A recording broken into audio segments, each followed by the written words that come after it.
in the best interest of those generations that are to come after us. You have heard from the elected officials. You have heard from advocacy groups. You have heard from parents and faith organizations and social media. You've read the polls, the statistics, and the op-eds. But for whatever reason, despite the overwhelming evidence that people are simply tired of the never-ending supply of guns and the inevitable violence that follows them, the Republicans in this state and across the nation either are unable to hear the voices, are unwilling to listen to the voices, or just don't care. The Constitution of the United States of America proclaims that everyone has the right to the pursuit of life, liberty, and happiness. Nowhere in the four corners of this document does it say that the right to possess a handgun supersedes this guarantee. Today's press conference is a little bit different in terms of structure and approach, and for good reason. But before I turn it over to our first student who's here to speak, I'm going to answer a few questions that always seem to follow in a press conference. The first one is whether or not Senator Meyer and I are planning to propose legislation or file any bills. The answer is no. The House Democrats have already filed over 17 bills since 2017 on this issue alone. There have been multiple in the Senate and innumerable amendments to gun bills proposed by Republicans. But not a single bill filed by a Democrat in the House or Senate has made it out of committee. They get filed, sent to the Rules Committee, and there they die. If it is a bill, however, to loosen or expand access or ownership or the ability to possess a gun, it's heard. In fact, there was one heard this morning in the House Judiciary Committee. What we don't need is more bills filed and more legislation proposed, per se. What we need is the Republicans to stop being afraid of democracy. Put those bills out there. Allow them to be heard. Allow them to be debated. Allow public comment on them. And ultimately, allow them to be voted on the House and Senate floor. That is democracy. The second question that always seems to get asked is, why now? Why today? What prompted this press conference? As I said earlier, you've heard from all the grown-ups, you've read the news, you've talked to officials, social media, your neighbors. And what Senator Meyer and I have determined is maybe it's time we stop talking. Maybe we allow those voices that are directly and profoundly impacted by the laws in the state of North Carolina to have a platform in front of everyone in the state of North Carolina instead of what we have called the Instagram echo chamber. So the purpose of this press conference is to give students in North Carolina a voice and a platform to try to reach out to those who've either been unwilling to listen or unable to hear their voices, so they can express their fears and their frustrations with the status quo, as well it is that they hope and desire for the future for themselves, their friends, and ultimately, perhaps their children. My son Caleb is a sophomore at Carolina. This is his second fatal shooting. And when I talked to him after the shooting at Carolina on August the 28th, he said to me, "Mom, it is going to be easier to own a gun in North Carolina than it will be to vote at the end of this year." He is not wrong. It will be easier to acquire or possess a handgun than it will be to vote in the state of North Carolina by the end of this legislative session. The students in this room, and those that are traveling the halls following this press conference, and those that appear for the rally this afternoon, are asking for one thing of their Republican representatives in the House and Senate, who are our colleagues. And we, the Democrats, are asking the same thing. Please take a few moments. Stop. Listen to what that student has to say to you about what it is like to be 18 or 19 years old, or 20 or 21 years old in the state of North Carolina with the gun laws and the gun violence that exists today. It's an awkward conversation. It's not one that many people want to have, but it is one that is absolutely critical to have if we, as elected representatives of people, are actually serving those that we have been elected to represent. So at this time, I'm going to turn it over to the first of the students. Her name is Amy Boachi. Amy is a survivor of multiple shootings, and this is her story about what it's like to be a student in North Carolina. Thank you.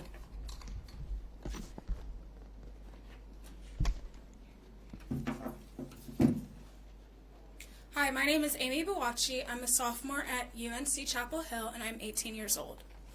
This nation has suffered too much at the hands of dangerous people who use guns to commit violence. While no law or set of laws will end gun violence in totality, it is clear that we need some form of action. If we can save even one child's life, then we need to do something. When I hear loud pops, I shudder. When I hear sirens, I check my phone to make sure I don't have to go into hiding again. When I see on the TV, the news, articles, another teenager shot and killed, I just have to pray and hope that it's not someone I know. And oftentimes I found myself worrying about the what-ifs and how I could possibly live on if the victim was my brother or my dad. And oftentimes I don't know the person on my screen, but someone did. And that someone lost a human being that they loved and cared for. There's now a hole in their life that nothing will ever fill. This is no issue of mental health. Every country in the world experiences relatively high rates of mental illness, but no other developed country experiences the rate of gun violence that we do in the United States. I know you aren't listening to me or the millions of other young people screaming for change because you've never had to think about whether you're going to be shot when you're just trying to sit and learn in history class. Or maybe it was math class. What does it matter? You've never had to think about hiding under your friends' or classmates' dead, shot body and pretend to be shot just to survive. But guess what? Around 300,000 children and teens have had to. When you walk into a room, do you check for all the exits like I do? Do you make a plan for what to do if someone starts shooting? Do you sit up some nights shaking, crying, remembering every instance of gun violence you've ever gone through? No, then you have no right to say what I'm feeling is wrong, and no right to ask why I'm fighting so hard to put an end to gun violence for good. What if it was your child? We have a choice we can make. Ask yourself, what if it was your mom, your dad, your brother, your sister, your son, your daughter, your cousin, your best friend? Are you okay with potentially sacrificing the people you care about all in the name of a nomination, a Senate chair, power, and money? And if you are okay with that, then maybe this isn't the country I thought it was. And maybe you aren't the people I thought you were.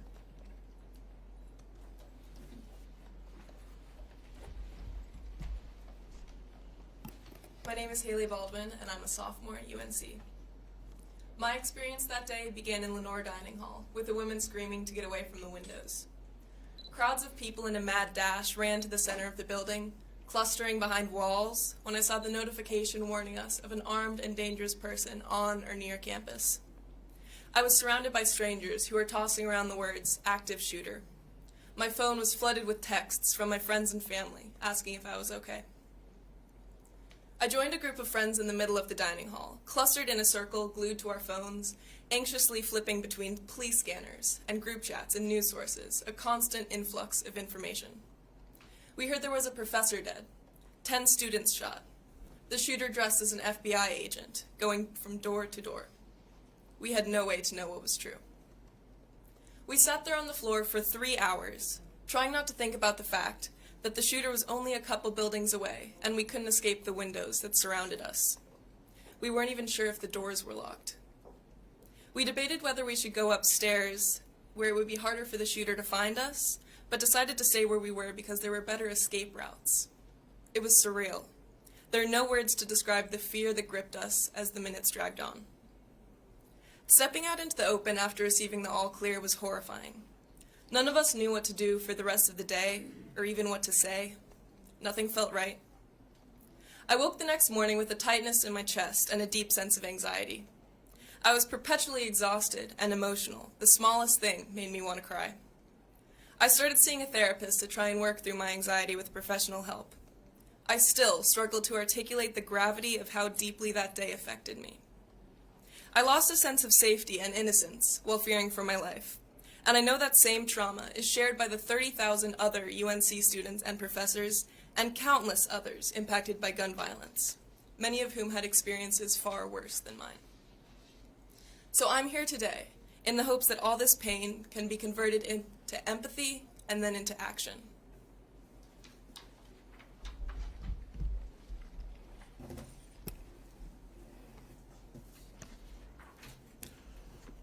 Good afternoon.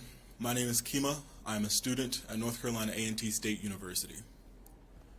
Another day, another undue shooting, another life taken, another school year tarnished, and yet still another complacent governing body. Now, when you call out this complacency to certain officials, they will wag their finger at you and tell you that this issue is much too nuanced to properly address. Well, I tell you, I grow weary of the pro-gun legislators in this body citing nuance as an excuse for their inaction. What I believe they fail to realize is that their inaction, in and of itself, is a form of action. So by choosing not to enact common sense gun laws, they are actively making our communities less safe and more violent. By choosing not to present and pass sensible gun legislation, they are actively contributing to the ever-ticking death toll of our peers, of our families, and of our loved ones. By choosing not to take immediate and substantive action to prevent these acts of violence from happening again, they are telling you that your life, our lives, the lives of their constituents, are not worth protecting and are damn sure not worth as much as a check from the NRA. Well, I believe I speak for the students both seen and unseen when I say that these actions are unacceptable. Unacceptable enough to acknowledge the problem, and unacceptable enough to enact its solution. You know, many, if not the vast majority, of the Republicans within this body self-identify as Christians, and when they took their oath of office, they took pride in swearing in on the Holy Bible. And now, when we need the greatest among us to act as proper public servants, all they seem to muster up is prayers. Well, I'm a man of faith myself, and during these times I am reminded of a specific Bible verse, James 2:14, which tells us that faith without works is dead being alone. We, the young people of this state and the young people of this union, call on our current elected officials to do the work to match your prayers or count your days in office. Enough is enough.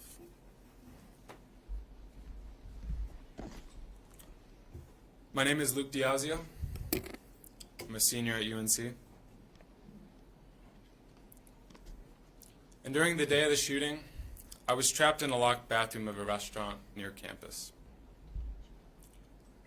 I sat there for 3 hours, making small talk with a random group of students I was trapped with, because there's not much else to do when you're trying not to think about being shot.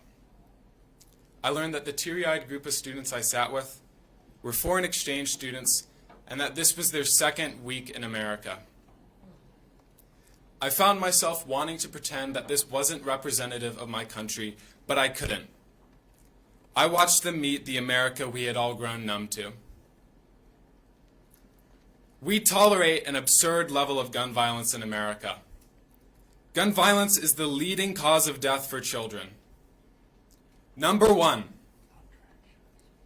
The richest country in the history of planet Earth lets our children bleed to death in our schools and communities. We train our children how to hide under their desks, how to tie tourniquets, how to play dead. In the past 2 decades, more children have died of gun violence than on-duty police officers and active military combined. So I have just one question. Why does this keep happening? We have had shooting after shooting after shooting for decades, yet we don't ever seem to do anything about it. Screw that. I'm done. I refuse to raise my future kids in a world where they could be shot in their kindergarten class. The world that our parents live in now. No other wealthy country experiences this level of gun violence. I cannot be convinced that this is an unsolvable problem when we are the only country with this problem. Everyone else has figured it out. I am sick of thoughts and prayers. I want bills and I want change.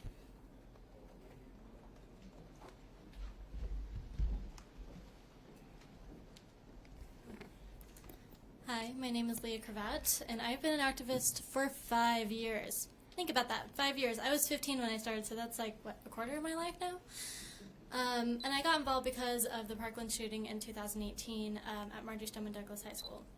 And, I felt so much grief for them, and I was angry, and I knew I needed to get involved. I've had my own personal experiences with gun violence. When in 2019, on April 30th, my brother was on campus at UNC Charlotte, and it was the worst news ever to get because the message was run, hide, fight, and that's ridiculous. I hate that we even have to say that. My brother was on lockdown for 4 hours, and the shooting had started around 5, and he didn't come home till like 9 at night. So the whole time I'm panicking, thinking, please don't let this be my brother. Two of those injured were from Apex, is where I live, which is terrifying because I think about it all the time. Am I next? And my brother's friend Emily was shot and injured, and a student from my sister-in-law's hometown was injured as well. And that day lives with me every day.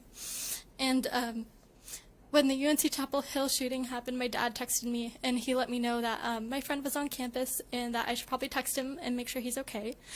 And that was the worst text to ever get. And so I texted him right away, and I said, hey, are you okay? I heard what's going on at UNC. And I didn't get a response from him until maybe an hour later. But luckily, his father texted me and said, this is what he's texting our family. And he told me that he's okay, just on lockdown. And when I finally heard from my friend, it was such a sigh of relief.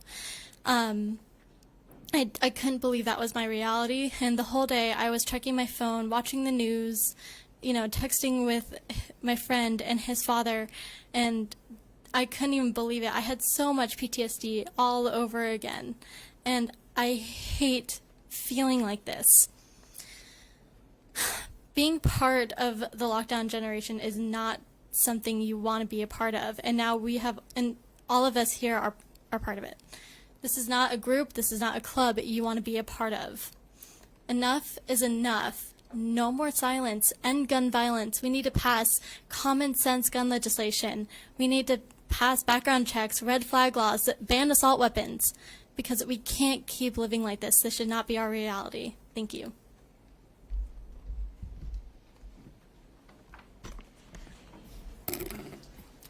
I'm Greg Meyer, State Senator for Orange County, Person County, and Caswell County.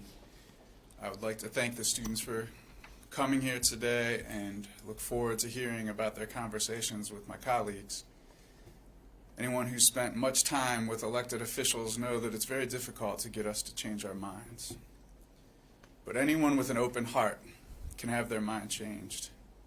And these students are here to speak to legislators' hearts. You've heard their true stories in this press conference. They will be talking to legislators who will talk to them today. And they're here to try to make a difference with the current elected officials in the General Assembly. But while these are young people, they are not children. They are here as full citizens. People who are going to our schools and who will also show up at our polls. And they know that if this body does not take action to protect their lives, then there is an election of every member of the General Assembly every 2 years, and there will be one next year. And their generation will mobilize. I'll help field questions from the press. If you have questions for specific students, please indicate, or if it's general, you can tell us. Try not to ask a question that you already asked or answered at the beginning, but do you have meetings lined up with your colleagues to hear and listen to these students? And like we have seen on the debate of the abortion bill, there was, even within the Republican caucus, there was sides that wanted the full and wanted that was more open for whatever. On the casinos, there's difference among the Republican caucus. Have you, in your conversations with your colleagues, have you picked up on a range of difference of opinion on some of these ideas, red flag laws? Is there wiggle room? Is there an openness that you have seen from your Republican caucus to actually listen to some of the things that you're talking about? There's always a range of opinion in any group of legislators. Any single party has multiple opinions within it. There is not openness from North Carolina's Republicans to hear any bills that bring common sense gun safety laws to the floor. I've been here 10 years. We have introduced the legislation. This year we ran numerous amendments to gun bills that were presented to us. All of them were either tabled or defeated. There is not common ground in the current legislature. That is why we either need open hearts to turn into changed minds, or we need elections to change the bodies in the assembly. So Rose? this is a question for Rose Hoban from North Carolina Health News. This is a question for any of the students. Have any of you done anything like this before? You know, walked the, come to the legislature, walk the halls, any of this kind of, and, so what's been your experience that time, and what do you expect to experience today? Hopefully to change some minds. So yes, I've been here like 6 times this year, which is kind of crazy. And each time we do talk to them about gun violence. And the one thing we've been told actually by Representative Deb Butler is that the one thing that's hard to sway the minds of the Republicans is guns and abortion. No matter how many times you tell your story, no matter how many times you show up, their minds don't seem to change, but hopefully with this recent shooting happening, maybe something could happen of it. To also answer that question, gun violence is something that I've long been interested in, but until the recent shooting, I've never had the courage to act on it. It was in that classroom where I sat for 3 hours where I decided that I was pissed and that I've had too much of this. And I decided that whatever it is we're going to do, the legislators have to hear us. And that's why we organized today. I know many students who this is their first time in the General Assembly. We're done. And is that the case for, the rest, what are you hearing from your fellow students? Like, are you hearing that same sense of like, okay, we're over this, we're going to get active? All the people on my campus that I've talked to have said that their opinion on gun violence has dramatically shifted in the recent days. I have seen a shift in my friends. I've watched people who I know who are neutral about gun violence really start to care about it. I hate to say it, but when something happens to you, it changes you. And I've seen that change in my fellow students. And that change is going to come to the polls. Tell them about the rally at 2 o'clock and the students will be here. So this upcoming, at 1 p.m. today, students will be protesting to demand reasonable, common sense gun safety legislation. We'll be outside the General Assembly in Bicentennial Mall, and we'll be making our voices heard, because for too long the legislators have been ignoring us. Any sense as to how many students are going to show up today? I can never give you a number, but I can tell you I think it's going to be a lot. Maggie with CBS 7. Oh, sorry. Go ahead, Maggie. It's it. Do you have optimism? There's obviously a lot of anger, a lot of hurt, a lot of sadness from all of you, understandably. Do you have optimism that today will make a difference with any of the people you're going to talk to?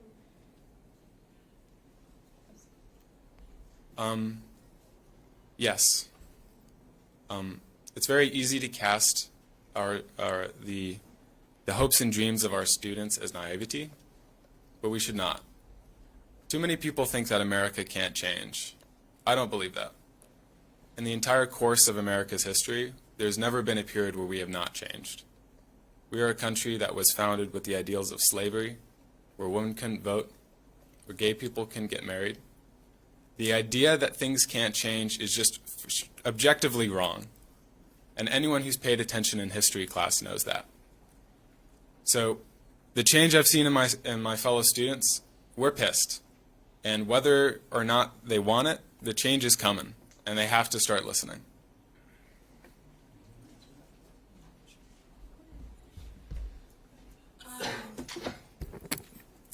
In my experience, I would say that a lot of people don't realize like the actual fear and trauma that you go through until you actually go through it. And a lot of the students on UNC's campus they understand that fear, and they are willing to reach out to other people, other schools, and bring everyone together. And so I believe like that optimism and that hope is it's a good thing to have, and that we will make changes, and that if I'm not from here, I'm from Kentucky originally, and I have had so many people out there reach out to me saying they're supporting us from over there, and I know people in Michigan are supporting us. So it's not just North Carolina young people, it's young people everywhere in this country, and I believe like we can eventually make a change like worldwide. Hannah Schoenbaum from the Associated Press. For the UNC students, tell me about what the transition back to school and back to classes has been since the shooting. I know some of the criticisms that I heard early on, just from the alerts that were going out, there was an alert that said something along the lines of, proceed with your normal activities, go back to normal. Is there a back to normal to get to now? It was definitely far from normal, and it still is. Every day when this comes up, when you have to relive it, it is harder and harder. It was hard the first day after the shooting. I went to the dining hall at breakfast, and it didn't even feel right to smile at people. It was impossible to know what to talk about with your friends. It was impossible to know what you should focus on, what you should do, because suddenly nothing that felt normal and important in the days earlier seemed like it should carry any weight anymore. I couldn't touch my backpack. I couldn't do schoolwork. My brain wouldn't focus on anything except for trying to come to terms with what happened. Professors were all very supportive. They gave us space. Many of them made class optional. Many of them gave us extra time on assignments. But especially in the days right after, it felt like you were just living in a daze, just going through the motions, and nothing really felt right. And it was impossible to know when you could start adjusting to normal life, because it felt like something would always be there and you'd never be able to fully readjust. Where's last one? So, you folks are all talking about electoral action. The elections are a year away. What's your plan for sort of obviously this is very fresh for you. And, memories fade, right? And people get back to normal. What's your plan for kind of keeping the fire alive? Well, I know I and my team, we certainly have a plan. I am a student at A&T, but I also serve as the president of the College Democrats of North Carolina. Within the past 5 months, we have doubled our chapter base and mobilized chapters and organizers across the state. So when I say that your seat will be replaced, that is not an empty promise, that's not an empty threat.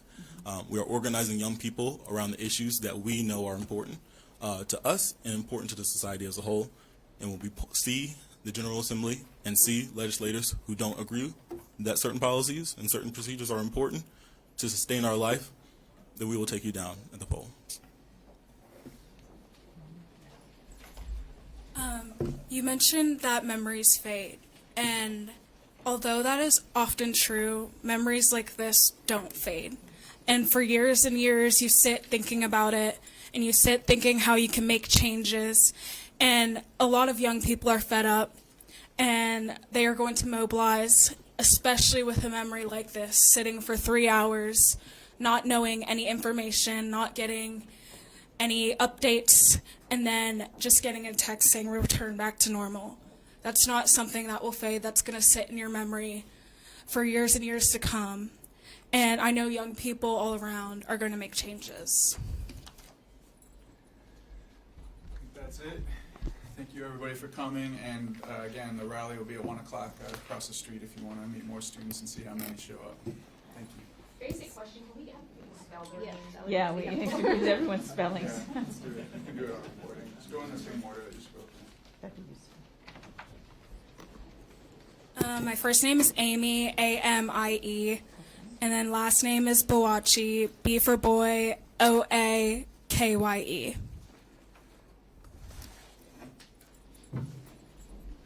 Haley Baldwin, H-A-I-L-E-Y, B-A-L-D-W-I-N. First name Kema, K-E-M-A. Last name Leonard, L-E-O-N-A-R-D.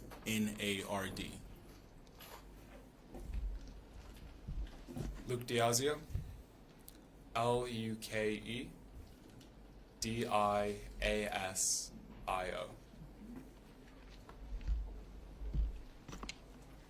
Leah Cravat, it's Leahkravatti. V as in Victor, A-T.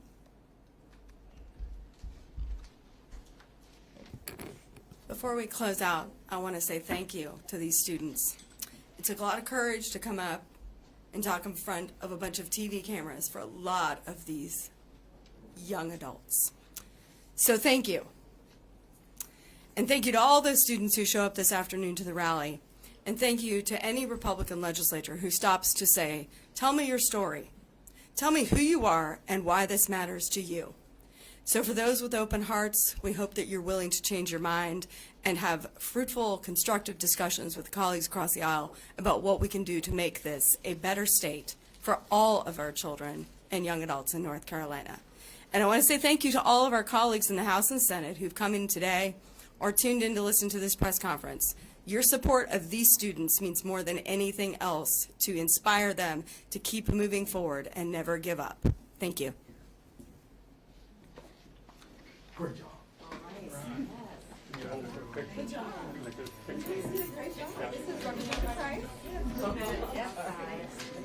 Thank you for doing this.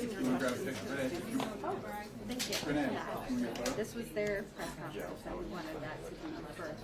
So I truly appreciate it. I'm Laura, by the way. Good to meet you. We've met before. Yeah. Thank you. Laura. Yeah, that's nice. Okay, now you're going to have to come in a little bit. All right, guys, cuddle up. Cuddle up. Cuddle up. We'll know who showered in a moment. Eric, I don't have you. There you are.